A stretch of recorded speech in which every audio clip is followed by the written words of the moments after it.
When you design with the user experience in mind, everyone is happier with the outcome. Design, innovation, and inspiration lead to change. Change creates our future.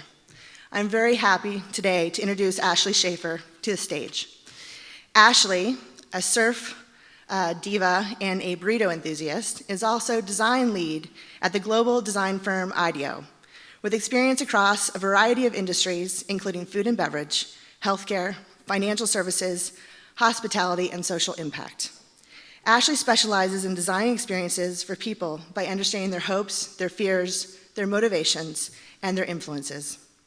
Throughout her time at IDEO, she has helped bring a new brand and business to life for MassMutual, rethink the future of food with Target, and reimagine the fan experience for the live audience of NBC.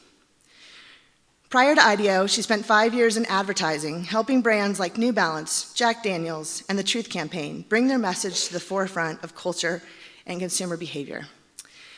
I had the opportunity to interview Ashley in advance for a blog post, and I had to ask her a series of questions, of which I asked her, "What is your favorite question?" Seems like a good idea. She responded that one of the best questions that she likes to ask to break the ice is she asks people, "What is your spirit vegetable?" So, my spirit vegetable currently is broccolini, and I invite Ashley to come to the stage and share hers. Please help me welcome Ashley to the stage.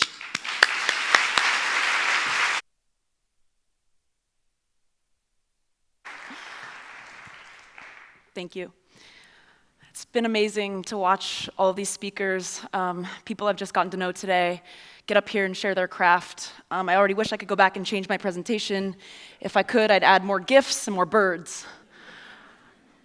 So I work at IDEO, which is a global design firm, and today I'm going to share something that's a little bit new for us, something that's kind of emerging in our work. Design and government. How can we help governments be more citizen-centered? If you're sitting out there thinking, design and government, God, one of those things is not like the other, you're not alone. I thought the same thing. All over the world, in our hometowns, governments are thinking of ways to make our experiences better. They're not always being very intentional about it, or thoughtful about it, or public about it, which is why we don't always hear success stories. But we're trying, and we're helping governments that have that intention do better for you.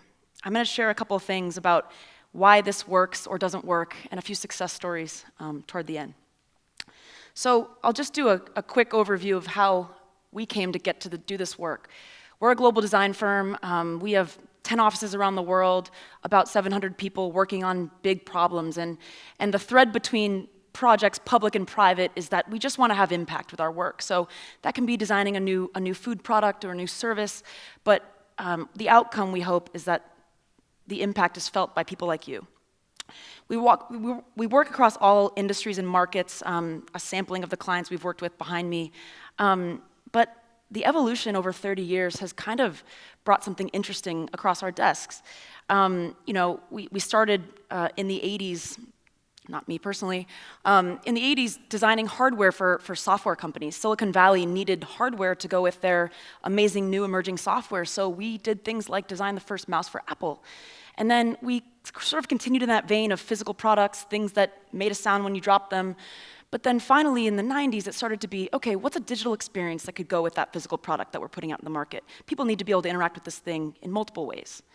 And then it evolved into services. What could be a way to help young women choose the right birth control for themselves? Or what's a way we could bypass the pharmacy and actually get people's medicine directly to their doors?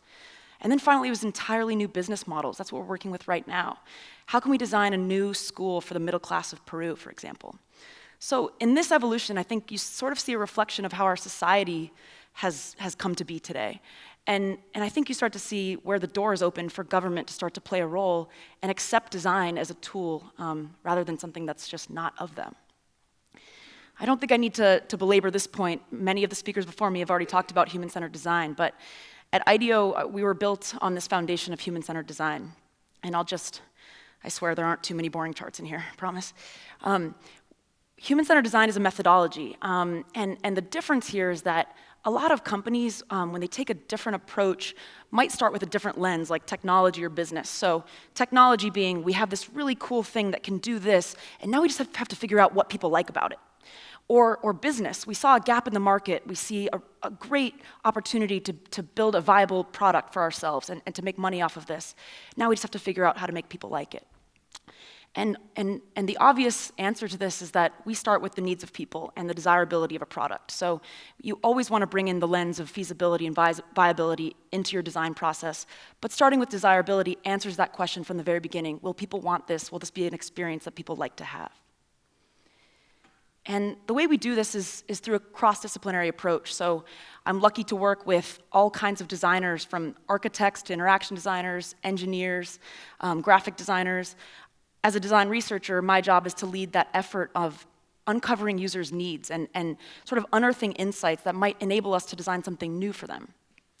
But all of us bring our skill sets to sort of make that capability a whole toolkit. Our process is iterative, and that's sort of a critical part of this cycle. Some of you might work in industries or in companies that don't consider themselves creative. And the thing to remember about this is the cycle of design might have a lot of steps, but all of them flow really nicely into one another. So whether you're exploring or synthesizing what you learned in that exploration, or maybe creating and prototyping ideas to bring back to users, all of those stages are sort of things we go back to again and again until we're at that right solution. Finally, we listen and observe. The best part about this industry, being a designer, is that you don't have to be a subject matter expert to do something great. You can learn and observe from people what they need and what they want, and we sort of begin naively and openly, and that enables possibilities for us to imagine what could meet their needs. Here's an example. One of our frequent clients is IKEA, and one project they asked us to do was to design children's furniture, specifically toy storage, so a place for kids to keep their toys. And for those of you who have kids, you probably know that most children's furniture is just like adult furniture, miniaturized, it's just smaller. But we wanted to make something that was unique to kids. So the design team spent time just playing and being in homes with kids. It just happened to be under the kitchen table that a lot of kids like to play. So in this case, being with our users and looking through their eyes sort of unlocked a possibility for toy storage that, maybe a team of 30-something designers wouldn't have come up with on their own. We also believe that good ideas become great experiences by prototyping. Prototyping, again, can be a scary word if you're not fluent in design or if it's not something that you think of as your main craft. But prototyping, someone explained to me on my first day at IDEO, is just a question made tangible. It's just asking a question and then making something that you can show to people to say, is this the right answer? What would you change about this if you could? How could I make this more useful to you? So a prototype, these actually just happen to be images of space prototypes we were doing. It's just a way to sort of not rely on abstract theories or guesses, but actually rely on real user feedback and opinions about what you've made. We also believe that you find the most meaningful inspiration in unexpected places. When you're in the innovation business or the design business, you can't just look where everyone else is looking, We all read the same magazines, the same blogs. We all look to our competitors in the same industries to see what they're doing. But if you look outside your industry, you can often learn from how someone else has done this so that you can adopt that behavior, that system. So in this example, a pretty classic example, we were redesigning an emergency room, and the team spent a day with a NASCAR pit crew, because that's a high-intensity, high-impact, just critical space where the energy is sort of analogous to what an emergency room is feeling. And actually the team learned that in NASCAR, they have these kits of tools. So I have a flat tire kit, or I have an oil change kit, or and there are repeated tools in all these kits, but instead of someone asking for all those tools in the moment, they have their kit to go to when they know what the problem is. So actually, analogous industries can directly inspire our design if we just know where to look. So, governments. Why do governments stumble in this process? We have a few ideas, and this is the first audience I'm testing these out on, so feel free to come argue with me at the mashups later. I'd love to hear what you think. 5 challenges that they face. And these are easily solved for, easily designed for, if you just know how to approach them. Problem number 1, The problem they set out to solve starts too small. So this is a framing problem. They frame the question incorrectly. Essentially, in government, it's easy to say, we can make a tweak here, we can make a tweak there, we can answer that little question and improve the experience and let it be. But when you're just designing things for existing users using existing solutions, all you're doing is incremental improvements that are maybe felt for a month or two, or maybe not noticed at all. And that's a perception problem. Government will never feel like it's making progress if people don't notice the improvements they're making. But look beyond that. What if you could design something for a new audience using the same existing offerings, or address the same audience with new offerings? You kind of make an evolutionary change, one that's more noticeable, and one that frames a sort of larger challenge that lets people feel like, oh gosh, my government is doing something worthwhile for me.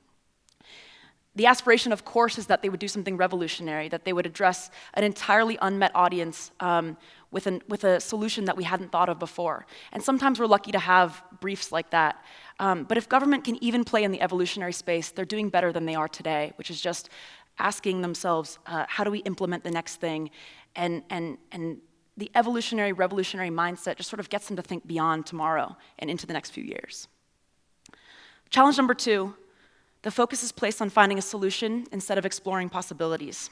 So this framework is sort of another look at that design cycle. What it shows is that diverging and converging of ideas that happens throughout the process of getting to a right answer. What it's not is solution-oriented. It's not question, answer, question, answer. We're not trying to get to one answer. We're trying to get to the best answer or to the best possibility. And that merits a little bit of time to go through the inspiration, ideation, and execution cycle.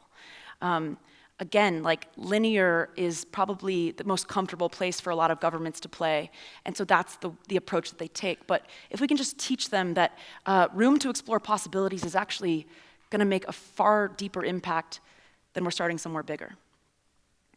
Number 3, governments are only just beginning to think of their citizens as customers. This is sort of the founding principle of citizen-centered design, that governments would think of you as a customer, that they would think of you as someone that they have to answer to, a stakeholder. This is an image from Mexico City, where I was lucky to join a workshop last summer with the City of Mexico's Innovation Group. There are 9 million citizens in Mexico City, and so you can imagine a lot of problems that just go with a population that size in a city of that size. So one of the problems, the issues that they were taking us around to see in the city was transportation and just all the diverse sets of, from legal to illegal transportations happening in Mexico City. And one thing they pointed out, which we saw hundreds of these, and it took a moment to notice what was happening, but these footbridges are all over the city, and what they are is a way to cross the street so that you don't get in the way of traffic, so that you don't stop the flow of traffic. So you as a pedestrian or someone just walking around your city are actually something that's seen as a hazard or a distraction from the highway. And these footbridges, imagine if you're elderly, injured, disabled, actually prohibit you from getting around the city in any sort of suitable way. So the city was it was almost like they had a realization in the last couple years that was like the entire framework of our city, which is automobile-centric, is not friendly to anyone who lives here. Number 4, this might be the most obvious one, but our dissatisfaction with government is further fueled by dazzling experiences that we're getting from the private sector. So if I can sign up for Venmo, link my bank account, pay a friend in under a minute, I'm going to be really frustrated when it takes a day to renew my passport or to get a driver's license. The private sector is doing better and better, and that's what's actually putting pressure on our governments to think of different ways to solve problems. So I think that is good news for us, but it's just bad news from a perception point of view. What about this? What about data? Data should be able to solve this, right? Our governments are collecting tons of data, trying to learn from all of our behaviors and all of our homes. The problem here is that data only paints half the picture. It's collected, but it's lost in implementation. So this is an app that we have in Boston, where I live, and it lets you sort of collect and upload issues that you see in your city. So what happens then is that the city's always playing catch up and sort of whack-a-moling the problems that citizens are uploading, and they're fixing potholes instead of taking a long-term view of what would make citizens' lives a little bit better day to day. And I wonder, like, what if we just made data more beautiful? Would that make it more useful? The census is full of rich data, but I don't know who's managing it. But here's a project that I'd love to share from someone at the MIT Media Lab named Cesar Hidalgo. So he's a professor, a friend of ours, a frequent collaborator, and he built this tool called Data USA in collaboration with Deloitte. What he aims to do with Data USA is to take census data and surface public stories in it. So yes, this site captures all the basic demographic data, like sort of income inequality, racial breakdowns, things that you'd expect the census to do. But it also surfaces sort of obscure stories, like declining industries in your hometown or the most specialized labor. And you could also compare cities to start to surface a different kind of story. Like maybe if you feel people are leaving or coming from a different place, where's that connection being built? And how can we learn from it? So I just typed Bend in when I was making this presentation to see, this is just some basic above-the-fold demographic data that we have about Bend. I just wonder what hypotheses we could test with this knowledge. Knowing that this beautiful interface exists, I hope already gets you to a generative place. It already gets you thinking like, oh man, if you could just show me like that, I bet I could find out X. And that's the kind of thing that we hope to inspire. So we went through the problems that government faces. This is not all bad news. I want to share a couple success stories that we've been lucky to sort of work on and see go live in the market. And the first one starts with this one. The client was boston.gov, our city's website in Boston. How can a website serve the needs of 7 million users?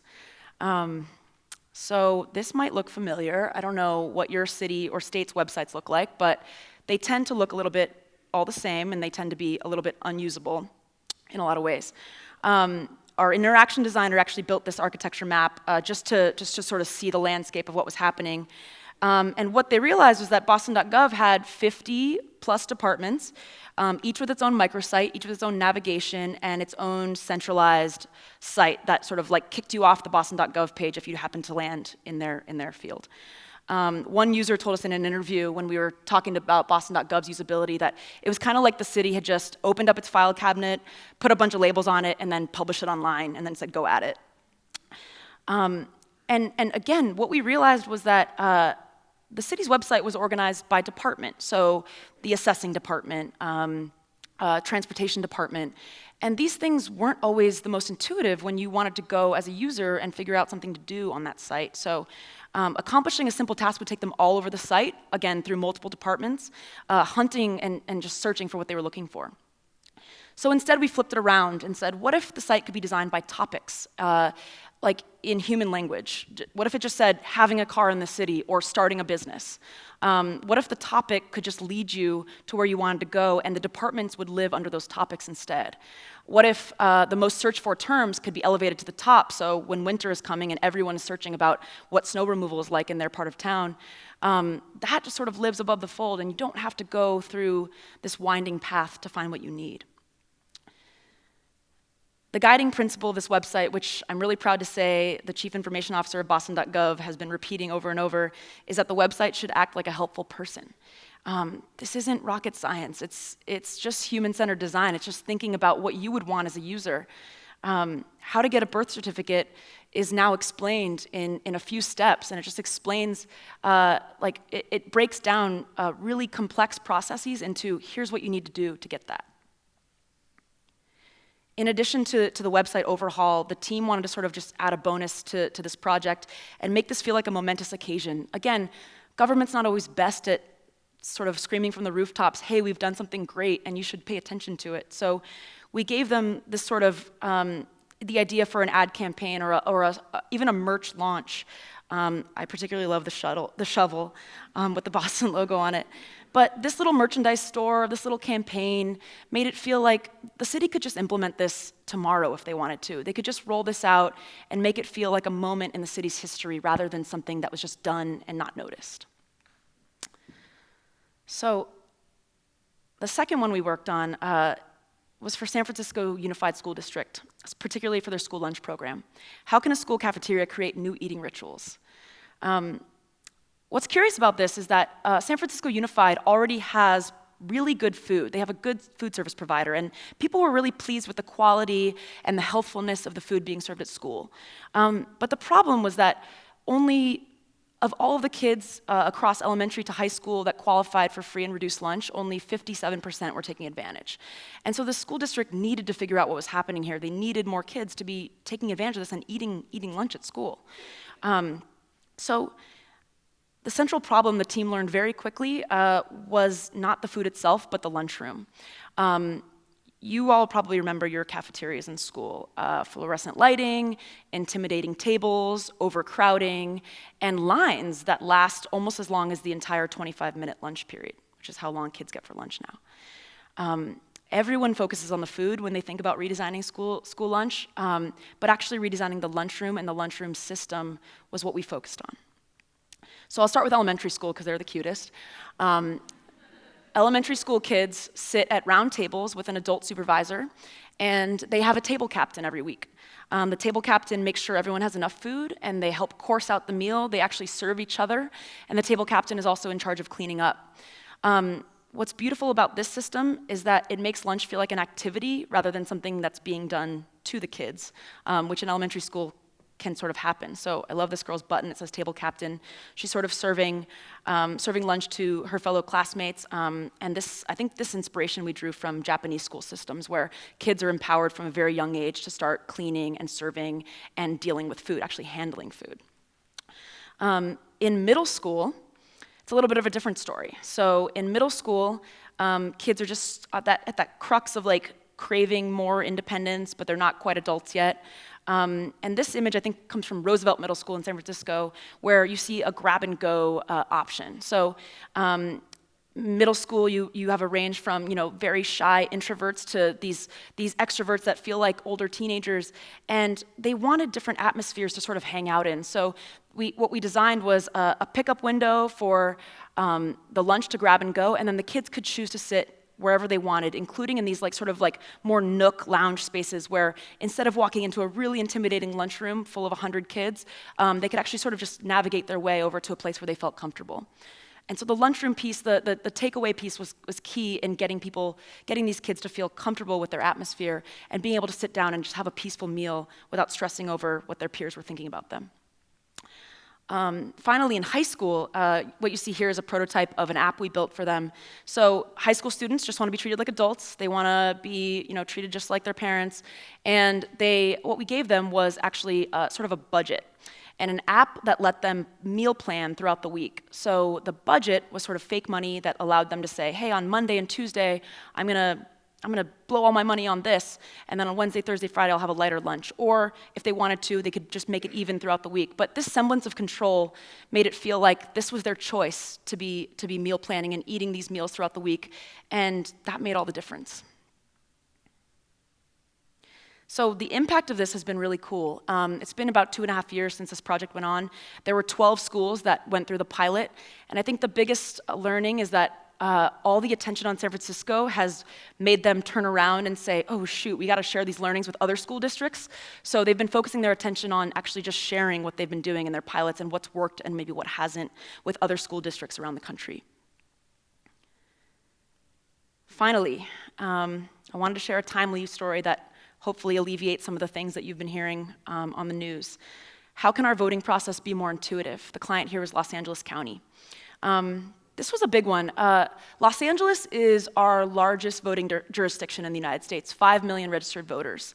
And the brief was to create an equitable, easy-to-use system for everyone of all ability levels, of all languages, of all ages. And that's an intimidating brief, I think. But what the team was told at the outset was that we haven't touched any of this technology since before the iPhone was invented. So whatever you do is going to be more advanced than that. So that was the city set a low bar for us, I guess.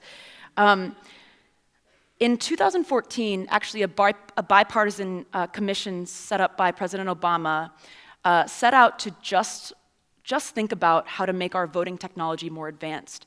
In 2000, I think after the 2000 election, Congress realized we can't just have elections being decided haphazardly. We have to have some semblance of standardization and digitization to bring us into the modern age. So Congress set aside $3.3 billion to help local election officials overhaul their voting systems, and Los Angeles was one of the first ones to take advantage of this. So the constraints from Los Angeles were very clear.